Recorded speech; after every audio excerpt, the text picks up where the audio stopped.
Federal Drive is presented by GEHA, Government Employees Health Association, proudly providing health and dental benefits to federal employees and their families. Visit GEHA.com. And now, The Federal Drive with Terry Gerton, sponsored by GEHA. Welcome to The Federal Drive on Federal News Network. It's Wednesday, December 3rd. I'm your host, Terry Gerton, and I'm glad you're here. Coming up on this hour of The Federal Drive, an objective, unemotional investment strategy for your TSP. Easy to say, but hard to do in uncertain times. Plus, Virginia Tech and Amazon Web Services are teaming up to train the next generation of national security leaders in generative AI. Those stories and much more ahead during this hour of The Federal Drive. We begin with this. A new federal spending forecast is out, and it paints two different pictures for defense and civilian agencies. The Professional Services Council projects that defense spending will keep climbing through 2035, but civilian agencies aren't so lucky. Analysts predict that non-defense budgets are likely to remain flat or shrink. Federal News Network's Anastasia Obis has more on the details. Anastasia, great to have you here. Hi, Terry. Tell us more about what PSC is thinking when it comes to federal spending over the next decade. Yeah, so when they looked to build their forecast, they came up with three different scenarios. The first scenario was the OMB outlook, where the fiscal 2026 president's budget becomes the baseline. In that case, non-defense spending takes a significant hit, or it stays flat through 2028, and defense budget grows at about 2% every year. The second scenario was what they called the legislative logjam, essentially the environment that we're in right now. Defense still grows at roughly 2% annually, but non-defense budgets remain flat with some cuts and targeted rescissions. The third scenario was the big, beautiful bipartisan option, where both defense and non-defense budgets grow at about 2% per year.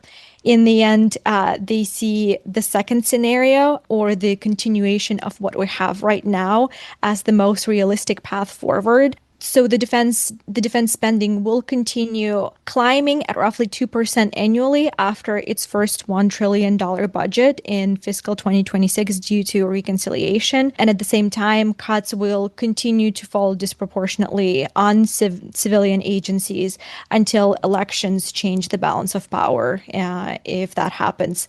Here's Mike Riley, a volunteer for PSC's Vision Federal Market Forecast.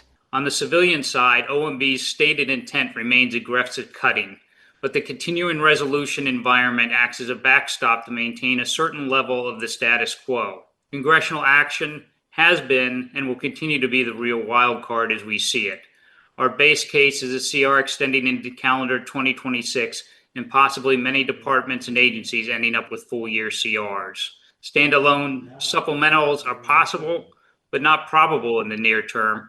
And reconciliation remains a tool that can be used to add further targeted dollars for defense. That's kind of a bleak picture, Anastasia. Are there shifts that are emerging in the Pentagon's priorities? What did PSC have to say about that? Yeah, there are a couple of things that emerged from discussions with defense stakeholders. The thing that was revealed is a strategic realignment in the Pentagon priorities. The Indo-PACOM still has the status of elevated importance, but Northcom and Southcom are gaining importance since this administration and the department have put greater focus on homeland defense, border security, and expanding its presence in Latin America. Here's Jason Dombrowski, a volunteer for PSC's Vision Federal Market Forecast. This year was a bit of an interesting year for us. A lot of defense folks, right, acknowledged the growing importance under this administration, right? But also a lot of consternation about the directions the administration might be going and just kind of the lack of clarity. First of all, of course, there's some continuing trends, right? Deterring China, integrated deterrence, that sort of, pivot to the Pacific. Of course, border security. The department finds itself in an uncomfortable position that they are getting a little bit more heavily involved in domestic politics than they would otherwise prefer to. As you put all of that together and you think about the future of defense, are there winners and losers that sort of are emerging from this realignment? Yeah, and the volunteers like to kind of do these winners and losers in the defense outlook. And One area that has emerged as a definite loser is the Defense Department's buying power, purchasing power, which continues to erode as inflation and reshoring efforts drive up the costs. Another area that emerged as a loser was advisory and assistance services, along with legacy systems. And at the same time, Africa Command and Central Command are being pushed lower on the priority list. Contested logistics were kind of a toss-up, but they're kind of gaining traction as a priority. And at the same time, scalability is emerging as a clear winner in this. Research and development spending is increasing, but only in a few areas. And those areas are related to advanced weapon systems, drones, and energy. Also, one thing to highlight is sustainability initiatives. They appear to be split. The green side of sustainability is losing ground and is kind of a clear loser. But at the same time, efforts tied to energy resilience are gaining momentum. For example, the Army wants to deploy microreactors on military bases by 2028. There's a lot of change there. And on top of that, we have the Secretary's proposed reforms to the acquisition process. How do those factor in to the changes in priorities? Yeah, so Hagsat's reforms emphasize greater competition, faster delivery, making commercial technology as a default option.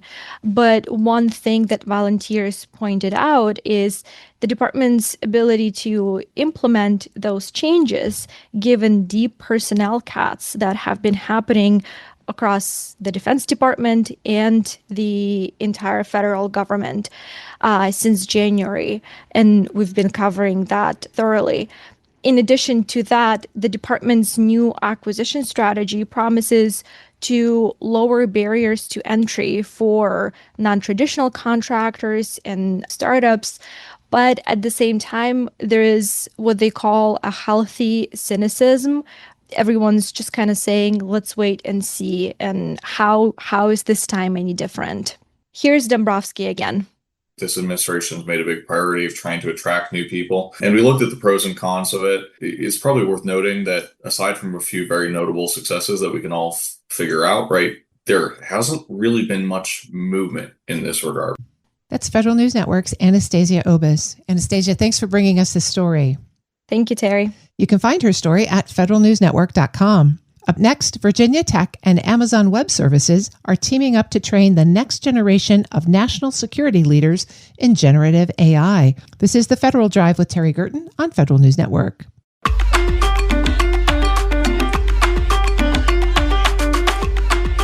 Welcome back to the Federal Drive with Terry Gerton on Federal News Network. A new semester-long program is giving 75 students hands-on experience with advanced AI tools used in defense and cybersecurity. The AWS Generative Artificial Intelligence Training aims to prepare cadets and civilian trainees for careers in national security. Jamie Cogbill, Deputy Director of the Defense Civilian Training Corps at Virginia Tech's National Security Institute, is here to fill us in on the details. Mr. Cogbill, thank you so much for joining me. Thanks so much for having me, Terry. Virginia Tech has just launched a generative AI training program. Tell us about what the program is and why you decided to start it now. Okay, great. Well, this partnership between Virginia Tech and Amazon Web Services is really about preparing the next generation of national security leaders for an AI-driven world. As one of our nation's 6 senior military colleges, Virginia Tech has had the chance to pilot AWS's new generative AI training, which is the first of its kind, before it's rolled out nationwide, or at least to the other senior military colleges. And it directly supports the recent White House call to make senior military colleges hubs of AI research and talent development. And our cadets are already finding it incredibly valuable training as they prepare to lead in a defense environment that's rapidly being transformed by artificial intelligence. You know, there's a lot of AI courses out there. What sets this collaboration apart? What's unique in terms of content or focus or tools? Okay, well, this is the first generative AI training program of its kind offered specifically at senior military colleges, and it directly supports the recent White House AI action plan. which was released last July, which calls on senior military colleges to become hubs of AI talent and innovation. And our cadets are getting hands-on experience with the same AI tools and problem-solving approaches that are being used in real defense and intelligence missions. You mentioned cadets a couple of times here. For folks who may not know that Virginia Tech has a Corps of Cadets, tell us a little bit about that and how many cadets are actually taking the course. Okay, so yes, Virginia Tech is, as I mentioned, is one of 6 senior military colleges, which means that they have a Corps of Cadets, just like, Virginia Military Institute or the Citadel, or our closest comparison is Texas A&M. There's currently close to 1,400 cadets in the Corps of Cadets at Virginia Tech, but for this first pilot, it was offered to a total of about 75 students, and the intent was that at least half of them be cadets. And in this case, it was. We had about 38 total cadets that participated in the program. And who filled the other seats? The other seats were mostly people who are affiliated with Virginia Tech's National Security Institute, which is a hub for defense-related research, but also for preparing future national security leaders here at Virginia Tech. And so the advertisement went out to both cadets and to the students who are affiliated with the Virginia Tech's National Security Institute. It sounds like you didn't have any trouble filling the seats. What does that tell you about the interest in this topic from future military and civilian defense leaders? There's definitely a huge interest, and our cadets who I talked to after the training just found it to be very valuable for them with just learning about AI in general, because they know it's going to be an important part of their future careers, but also learning how to use it more effectively through effective prompt engineering and other methods that they learn throughout the training. Talk to us about some of the specific defense AI applications that you're covering in this course. I mean, we all think about ChatGPT and Copilot, but how are those topics specifically coming across in defense-related issues? That's a great question, and I don't know the exact answer to that, but I can say that it's teaching the core Amazon GenAI services, which is something they call Amazon Bedrock, which the Department of Defense has partnered with Amazon Web Services in a lot of ways. So is likely already using some of these AWS services. And so some of the people who are participating in the training will likely go into defense or national security related careers and already be expected to use or quickly learn how to use AWS software and AI tools. But I think the big takeaway is just learning AI in general, which is clearly going to be part of their future in national security and defense. I'm speaking with Jamie Cogbill. He's the Deputy Director of the Defense Civilian Training Corps at Virginia Tech's National Security Institute. Well, we talk a lot about AI on this program and all of its different applications. One thing we do know about it is it's powerful, but it's also risky. So in this kind of training, how are you preparing students not just to use the tools, but to really lead responsibly with AI when the risks could be pretty high? I don't have specifics about how this training addressed those kind of risks. I haven't taken the course myself. It was Amazon Web Services who provided it. Talking to my cadets, I think it was a pretty intense curriculum. They did have 2 different instructor-led sessions, both 4-hour sessions, and each session was about 3 hours of content and an hour lab. And then they had a final competitive kind of gamified lab at the end. It was another 4-hour session where they practiced with real-world challenges and using AI. So I would assume that some of the training in the instructor-led portions was related to the risks of using AI, how to avoid hallucinations that AI can provide, but also in the Department of Defense, a key thing is ensuring the use of responsible AI, or RAI as they call it. And so I imagine that was also covered in the curriculum. This is cohort 1 this fall, first time you've rolled out the course. What do you think happens next? Where does it go from here? So we're hoping that, and this is partially up to Amazon Web Services, but AWS is actively exploring how to scale the program for our spring semester here at Virginia Tech, potentially bringing it back in the spring, but also for 2026 in general. AWS originally intended to expand this training to all 6 senior military colleges across the country. And I think the success here at Virginia Tech with the pilot proved that our cadets and probably other cadets across the nation are eager to learn and ready to lead in the AI space. And we're hoping that it set the standard for what other programs could look like. I've been speaking with Jamie Cogbill. He's Deputy Director of the Defense Civilian Training Corps at Virginia Tech's National Security Institute. Thanks for filling us in on this innovative program. Oh, well, thanks so much for having me, Terry. It's been a pleasure. We'll post this interview at federalnewsnetwork.com/Federal Drive. Listen to the Federal Drive on your schedule and your device. Subscribe wherever you get your podcasts. Still to come, GenAI adoption is reshaping roles and raising tough questions about workforce strategy. But first, an unobjective, unemotional investment strategy for your TSP. Easy to say, but hard to do in uncertain times. You're listening to the Federal Drive with Terry Gerton on Federal News Network.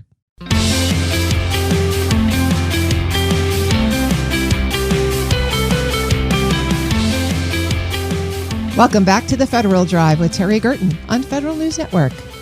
After weeks of missed paychecks and with another shutdown deadline just a few weeks away, financial stress is real, and emotions can drive costly investment mistakes. How do you rebuild emergency savings, stay disciplined, and prepare for the next market downturn without derailing your long-term goals? We'll get practical steps and common pitfalls from financial planner Art Stein. Art, thanks for joining me. Happy to do it, Terry. We're sitting here after weeks of uncertainty and missed paychecks during the government shutdown, and a lot of people are probably feeling kind of anxious about their finances. How does that stress from just day-to-day situations spill over into how people make decisions about investments? Well, stress and emotion make a big difference in how people make their investments. And with the TSP, it makes a big difference in how much people are putting in the stock funds, which are the C and the S and the I funds, and then how much they're putting in, well, especially the G fund, which is a short-term bond fund. Really, it's more of a cash account. And, you know, what I've seen time and again for 30 years is that when the stock market crashes, federal employees and retirees tend to, get disgusted and move money into the G fund. And the problem with that is there's never a good time to take it out of the G fund and reinvest. Usually they've made that move after the market has declined and frequently don't get back in until it's gone back a lot. So really what we caution our clients to do is to set an investment plan. And part of the investment plan is to know what you're going to do when the stock market does crash, because inevitably it's going to. We don't know when. Stock market crashes average about 1 every 4 years or 1 every 7 years, depending upon the time period or somewhere in between. But they are a regular part of the market cycle. And what we mean by a stock market crash is that a particular stock market, like the S&P 500, which is the basis for the C fund, goes down 20% or more from a previous high. And that's also called a bear market. A bull market is when, let's say, the S&P 500 increases more than 20% from a previous high. And people really avoid investing in stocks or putting too much money in stocks because they fear the bear markets, they fear the crashes, they don't like the volatility. But we're always having volatility in any market except a bank account or, say, the G fund. Volatility is just a fluctuation in value. Now, stocks are more volatile than bonds, that's clear. But what investors should do is trying to determine appropriate allocation between stock investments and bond investments and bank accounts. And the TSP, that means what percentage of your investments do you want in the G and the F fund, which are bonds and cash accounts, and what percentage do you want in stocks, which are CS and I. And once you choose that percentage, stick with it unless there's a good reason to change. And the stock market crash is not really a good reason to change. And if the stock market crashes, especially for employees, that's an opportunity. They're investing money every 2 weeks. And of course, they'd rather buy shares in the C and the S and the I funds when those are down and cheap than when they're high and expensive. So just being able to stick to it really makes a difference. It's really hard to imagine that the market is going to crash anytime soon. It's been on such a steady upward climb for so many months. And yet you talk about when that correction, which is impossible to predict exactly, but pretty possible to predict generally, happens, people do the opposite of standard recommendation. They sell low and then try to buy again high instead of buying low and selling high. Talk to us again about what kind of planning can help people avoid the emotional response to that sort of occurrence. Well, I think it's very important to, one, know and admit to yourself and take into account that the market's going to crash. I mean, it's going to happen, and it's not unusual. It's typical. And two, especially for employees, don't change your investment allocation if the stock markets crash, unless you're increasing your percentage allocation of your, biweekly investments into the TSP fund. If you're increasing the percentage going into the stock funds, that would make sense. And, when we speak to TSP millionaires, one consistent theme is that they had most of their investments going to the stock funds, and they did not change that when the stock markets crashed. They just kept investing. They accepted that it was a long-term investment, and, they just stepped with it. I'm speaking with certified financial planner Art Stein of Arthur Stein Financial. Art, how does time horizon fit into this plan? Thinking, specifically about your time horizon to retirement, should you rebalance your portfolio at that point?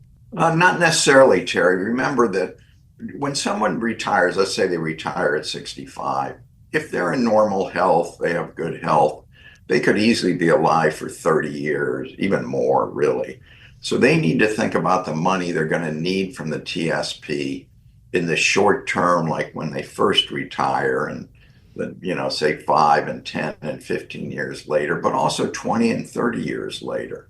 And historically, in past performance, no guarantee of future performance. Historically, not only have stocks outperformed bonds over long periods of time, but only stocks have really performed well enough to increase purchasing power after taking into account taxes and inflation. And the F fund and the G fund will not do that for you. And bank accounts will not do that for you. And if you're, facing a long retirement, you need your purchasing power of your investments to increase. Now, I would never say to anybody, put all your money in stocks. That wouldn't make any sense. But there is some, allocation that wouldn't make sense. And one way to help make that decision is to look at how much you expect to need from your investments, including the TSP, when you retire. And, let's say it's $20,000 a year.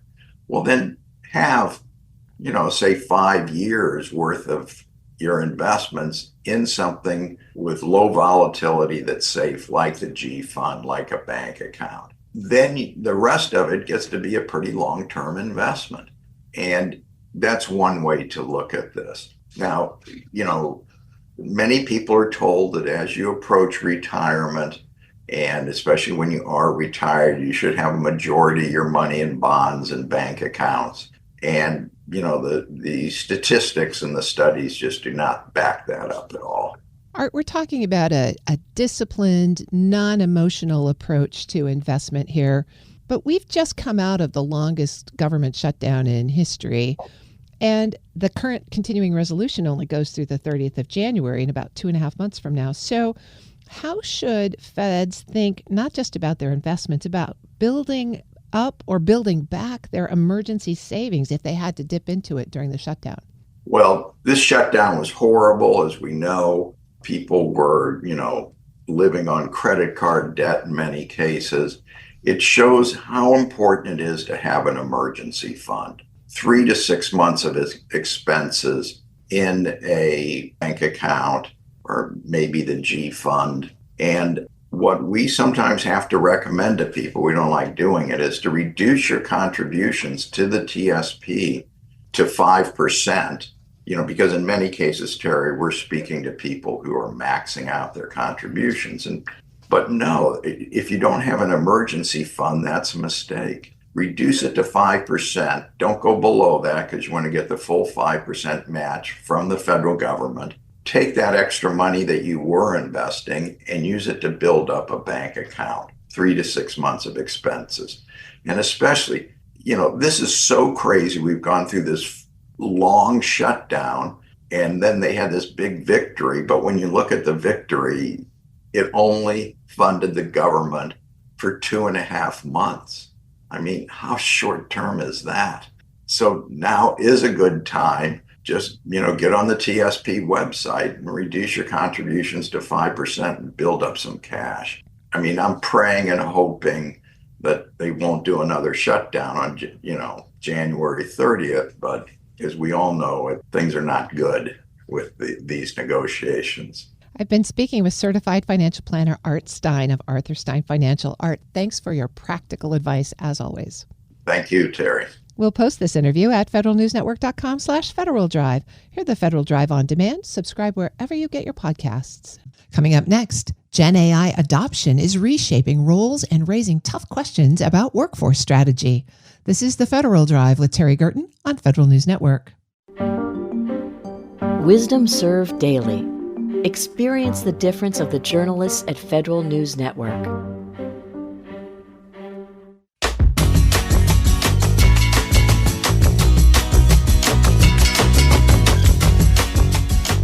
Welcome back to the Federal Drive with Terry Gerton on Federal News Network. From skill-based adoption patterns to displacement risks, what do these AI trends mean for government jobs and the policies that support reskilling? We'll explore the long game for integrating GenAI with Dr. Ramaya Krishnan, Director of the Center for AI Measurement Science and Engineering at Carnegie Mellon University.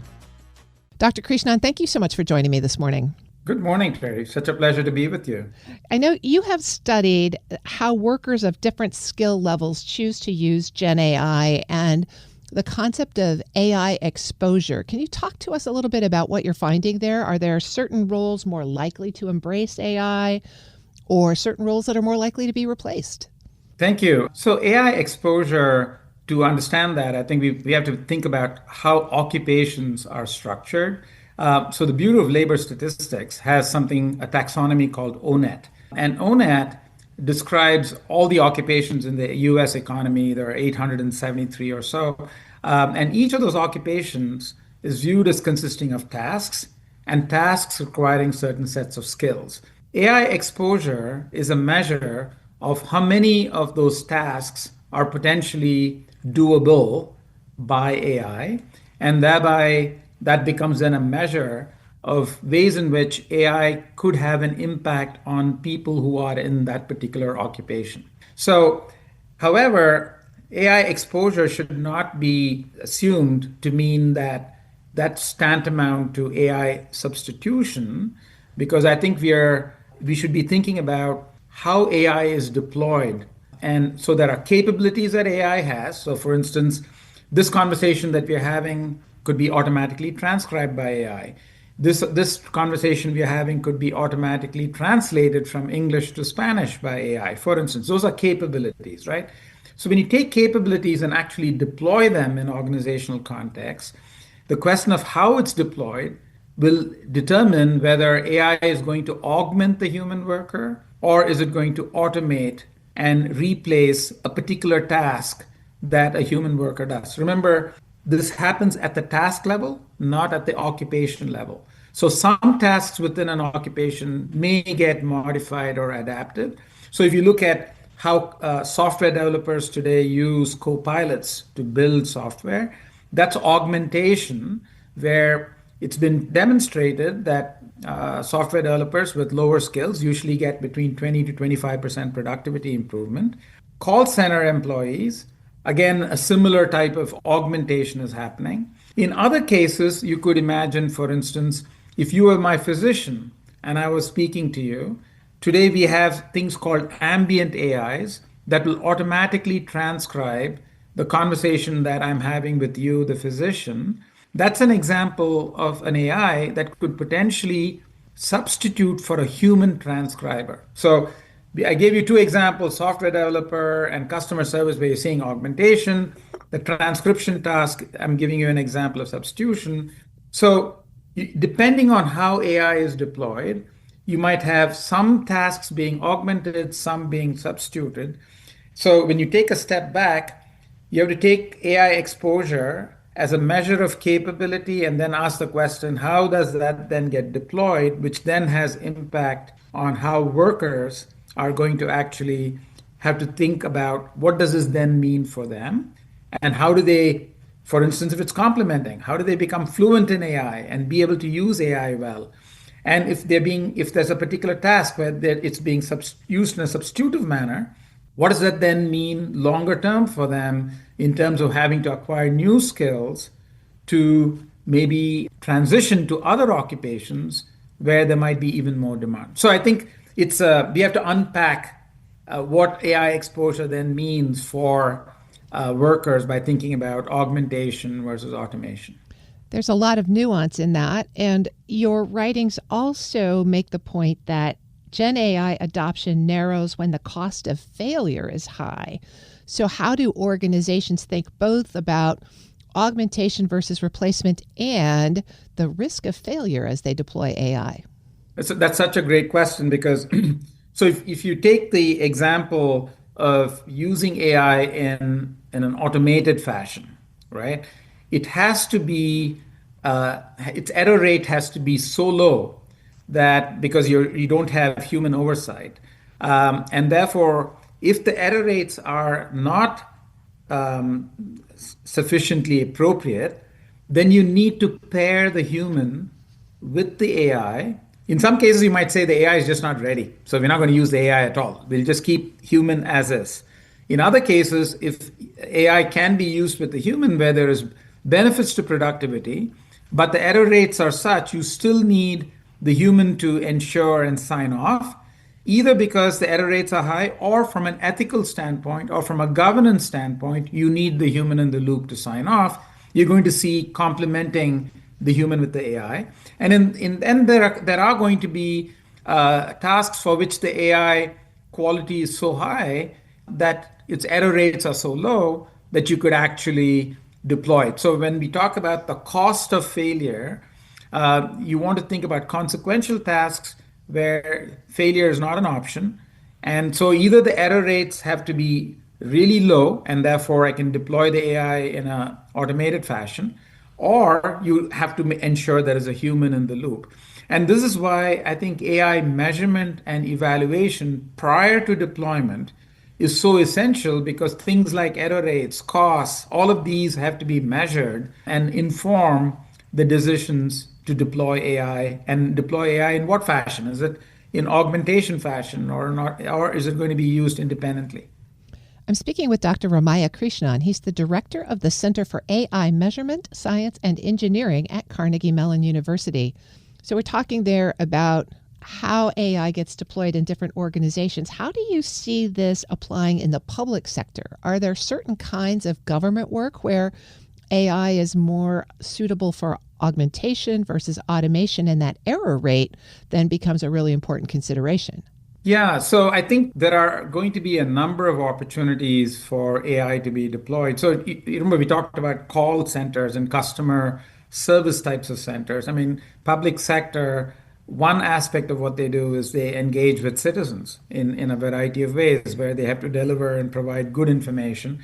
Some of those are time sensitive and very consequential, like 911 emergency calls. Now, there, you absolutely want the human in the loop, because we want to make sure that those are dealt with in a way that we believe we need humans in the loop, which could be augmented by AI, but you want humans in the loop. On the other hand, you could imagine questions about what kind of permit or what kind of form, administrative kinds of questions, where there's triage, if you will, of having better response time to those kinds of questions. The alternative to calling and speaking to somebody might be just like you could go to a website and look it up. Imagine a question answering system that actually allows for you to ask and get these questions answered.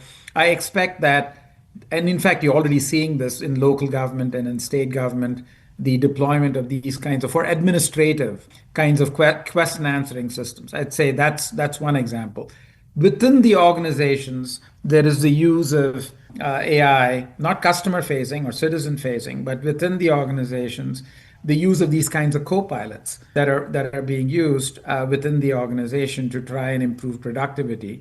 I think the as AI gets more robust and more reliable, I expect that you will see greater use of AI in both trying to improve efficiency and effectiveness, but to do so in a responsible way, in such a way that you take into account the importance of providing service to citizens of all different abilities. So, one of the important things with the public sector is you have to, maybe there's multilingual support that is needed. You might need to help citizens who are disabled. So how might we support different kinds of citizens with different ability levels? So I think these are things where AI could potentially play an important role. AI is certainly already having a disruptive impact on the American workforce, particularly.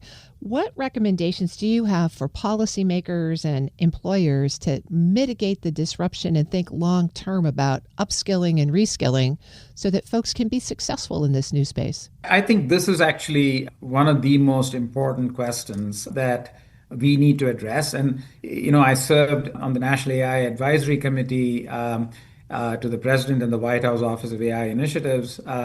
And this is very much a key question that is addressed by colleagues. And I think a recent op-ed that we have written with Patrick Harker at the University of Pennsylvania and Mark Hagerott at the University of South Dakota, really we make the case that this is an inflection point which requires a response pretty much on the scale of what President Lincoln did in 1862 with the Morrill Act in establishing land-grant universities. Much like land-grant universities were designed to democratize access to agricultural technology, and really it enabled Americans from everywhere in the nation to harness this technology for economic prosperity, both for themselves and for the nation.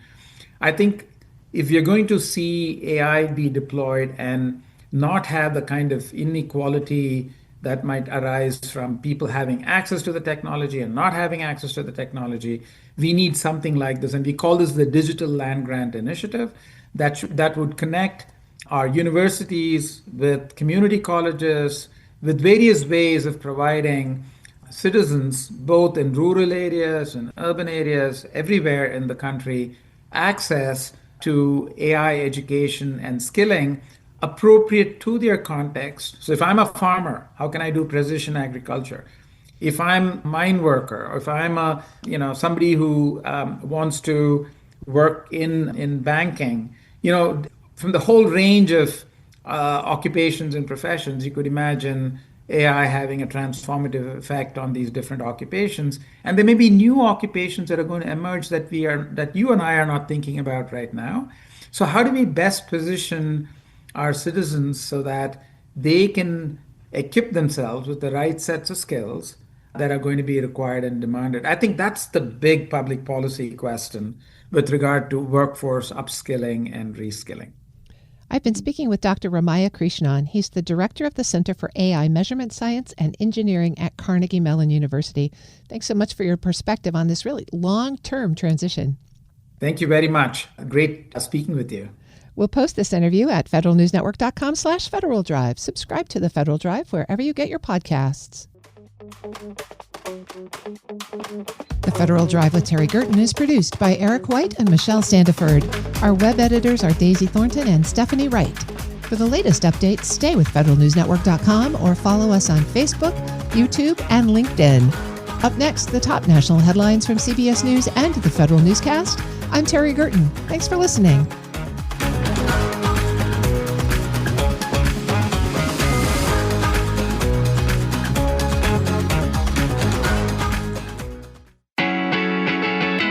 And now, The Federal Drive with Terry Gerton, sponsored by GEHA. Welcome to the Federal Drive on Federal News Network. It's Wednesday, December 3rd. I'm your host, Terry Gerton, and I'm glad you're here. Coming up on this hour of the Federal Drive, an objective, unemotional investment strategy for your TSP. Easy to say, but hard to do in uncertain times. Plus, Virginia Tech and Amazon Web Services are teaming up to train the next generation of national security leaders in generative AI. Those stories and much more ahead during this hour of the Federal Drive. We begin with this. The Department of Health and Human Services is centralizing the processing of reasonable accommodation requests from its employees. As a result, it's facing a months-long backlog. HHS employees say the department is making it harder for employees with disabilities to receive telework as a reasonable accommodation as the Trump administration enforces a return to office mandate. For more on this, I'm joined by Federal News Network's Jory Heckman. Jory, thanks for being here. Hey, Terry. Great to be here. So tell us what changes HHS has already made to its reasonable accommodation process. Yeah, so the first one here is a matter of how these accommodation requests are being handled. We saw an internal memo where the Department of Health and Human Services, for all of its component agencies, it is taking over that process. System at the Centers for Disease Control and Prevention, its accommodation tracking system has been shut down, and all of that is now moving over to HHS, the main department. And as a result, the HHS is taking on a backlog of about 3,300 reasonable accommodation requests from CDC. And it's unclear how long each individual case is going to take to process, but in the aggregate here, HHS is expecting this is going to take about 6 to 8 months for HHS to clear that backlog of those thousands of cases that they have now inherited. What other changes are still in development, and what does this mean for folks who are caught in limbo in this transition process? So we've seen in this memo, and I've heard from HHS employees that the department is working on a new reasonable accommodation policy. We haven't seen that come out just yet, but according to what I've heard from folks, it says that HHS employees would be given about 80 hours of telework that they would be allowed to use in a given year, and that there would be a finite amount that they'd be able to draw from, that they would be able to use that for reasonable accommodations or just for their own personal use, not connected to a reasonable accommodation, and that they would also not allow telework as an interim accommodation while the department is processing a reasonable accommodation request. So these are pretty substantial changes because reasonable accommodations are just that. They're accommodations that are legally required on behalf of agencies for employees that have disabilities and are asking for adjustments to work processes, equipment, hardware in some cases, or just changes to process or things like telework to ensure that they are able to do their work as productively as possible and as comfortably as possible. Well, you mentioned a lot of other forms of accommodation. Does this policy only apply to folks who had remote work as a reasonable accommodation? There are folks who just have technology assistance or some other things. Is it the whole suite of reasonable accommodations that's being affected here? Yeah, so what I've been told by employees at CDC, at HHS, from what they've gathered from this policy, they say that employees, that regular scheduled telework, so periodic, once or twice a day per pay period, for example, and full-time telework, those are no longer options for reasonable accommodations. That's what we've seen, and we'll see the policy come out sooner rather than later, but those are the details that have been shared up until this point. Has the agency said anything particular about the policy? I've spoken to some spokespersons for both HHS and CDC. They say that this policy aligns with the Trump administration's executive order on returning federal employees back to the office and ensuring that the agency is in the best position to serve the American public. And as far as the centralization goes, they say that that's going to be a more efficient way to process those reasonable accommodation requests. Have the unions said anything about the policy and what they plan to do? Yeah, so AFGE, the American Federation of Government Employees, Local 2883, they represent CDC employees who work in the Atlanta headquarters. And they told staff recently that this policy was communicated to employees their first day back from the government shutdown, the longest shutdown on record, which ended last month, back in November. When they came back, CDC employees were told that supervisors no longer have the authority to approve temporary 90-day agreements for full-time telework, and that temporary accommodations that had expired over the shutdown could no longer be renewed. And so some people were told that their non-expired reasonable accommodations were being canceled, and this was a big change that was communicated rather suddenly. And the union says that this is actually in violation of the Trump administration's return to office mandate, because there was guidance handed down from the Office of Management and Budget and the Office of Personnel Management saying that, look, you still got to follow the law when it comes to reasonable accommodations. That for everyone else, return to office does mean 5 days a week, but there are, of course, going to be exceptions to that policy. But what we've heard from spokespersons at these agencies is that they are doing everything that they are doing in compliance with the law. You've mentioned CDC specifically. Are there any other portions of HHS that are following this similar sort of policy? So there's a notable departure from all of this. The Centers for Medicare and Medicaid Services, they are going their own way more broadly for telework, not necessarily connected to reasonable accommodations, but just a workplace flexibility policy that Administrator Mehmet Oz is rolling out in recognition of the hard work that employees have put in this year. This is everything that he's communicated to employees in an email that I obtained. This is going to be telework is going to be allowed for employees based on their most recent performance evaluation. If they score the highest score possible, 4.5 or higher, employees will be able to take 2 telework days per 2-week pay period. And for somewhat lower scores, but still good scores, they would be able to take 1 telework day per pay period. This is a new policy that recently went into effect, and the email states that this doesn't count toward the 80 hours of telework that HHS is rolling out for all of its employees. This sounds like it could be really confusing for folks in HHS. So any insight as to when this might get sorted out or when there will be an official statement? Yeah, so we're expecting this HHS policy to be rolled out later this week. As you can imagine, though, unions are very upset about all of this to the extent that they are able to still, raise a complaint about this, even when a lot of these unions are no longer being recognized by the agencies. And you can well imagine that lawmakers may get involved as well, because this is a substantial change to the process as we've known it, and that there are folks who have disabilities who may feel that they are no longer able to fully do their jobs given substantial changes happening rather quickly. That's Federal News Network's Jory Heckman. Jory, thanks for bringing us this story, and we'll certainly encourage folks to stay tuned. Thanks, Terry. You can find his story at federalnewsnetwork.com. Up next, Virginia Tech and Amazon Web Services are teaming up to train the next generation of national security leaders in generative AI. This is the Federal Drive with Terry Gerton on Federal News Network.